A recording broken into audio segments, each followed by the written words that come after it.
Hi guys! Welcome back to my YouTube channel. Ituturo ko sa inyo ngayon kung paano gumawa ng burger patty. Madali itong gawin para sa ating pangbangon sa bata or pwedeng pang merienda. Ito yung ingredients natin. Siyempre, yung ground beef natin. 1 kilo lang ito siya. Then, yung onions, garlic, then yung spring onions, turnips, sa sa Tagalog singkamas. Optional din ito. Pwedeng gumamit ng bamboo shoot or yung water chestnut. Ang sunod natin na ingredients ay flour. Then yung ating bouillon. Sa atin ito, yung cubes sa atin. Yung egg natin, may mix na itong asin, may salt. Then guys, mas masarap kasi kung meron tayong breadcrumbs. Ito, para crunchy yung burger patty natin. Then guys, ang gagawin po natin, syempre i-mix na po natin siya. Unahin natin yung ating ground beef. Then, susunod natin yung ating turnips, yung singkamas. Of course, yung garlic. Sunod na natin. Then, yung onions.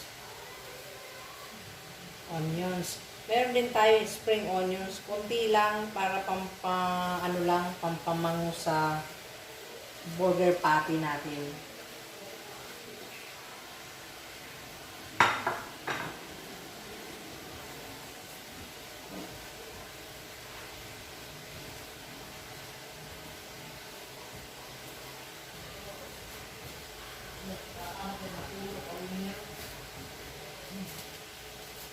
Kailangan naka-gloves tayo or guantes.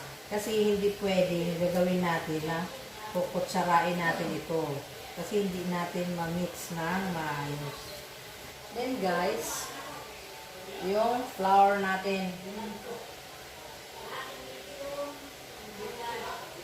Flour.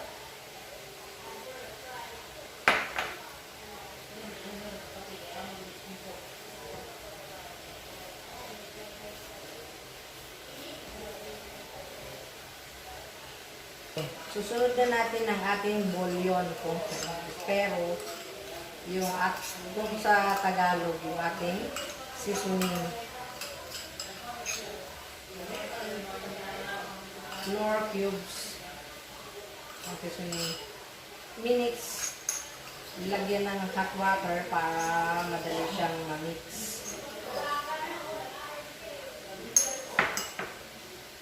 Then, yung ating 2-piece egg na mayroon na itong salt.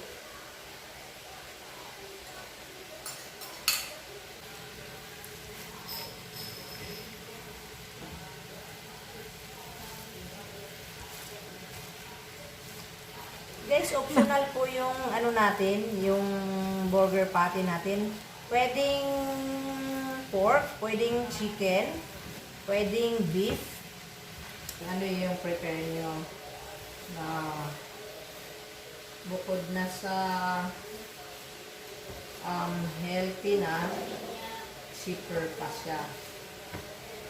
Kasi mas maganda pag tayo ang gumawa ng ipapakain natin sa mga anak natin, sigurado tayo na healthy foods at saka malinis. Ilalagay na natin yung ating breadcrumbs. Ito yung breadcrumbs. Ang gusto kong brand ng breadcrumbs ay Kasugay.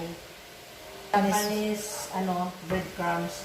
Pakita ko sa inyo yung brand ng breadcrumbs. Ayan Kasugay. Mix natin ng mabuti. Mix lang natin. until maging refine na siya, na pwede na siyang mailuto.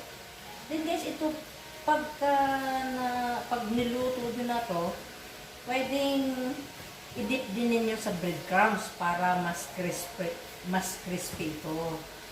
I-dip ninyo. Halimbawa, pwede na lutuin pag mix na talaga siya. Nahirapan ako dito sa gloves ko. Maluwag. Hindi fit. Guys, hinabol ko yung ground pepper natin para mas masarap. Kasi hindi ko na ilagay kanina. Hindi ko na i-mention doon sa intro ko. Pero minix ko na. Kailangan may ground pepper. Okay. Ayan guys, tapos na yung burger patty natin. Ito guys, ready to fry na ito. Bago nyo i-fry, i-dip nyo muna sa breadcrumbs para maging crunchy siya. Ayan guys, tapos na nga yung burger patty natin. Don't forget to like, subscribe, and hit the notification para updated kayo sa more video ko pa. Thank you for watching guys. Bye!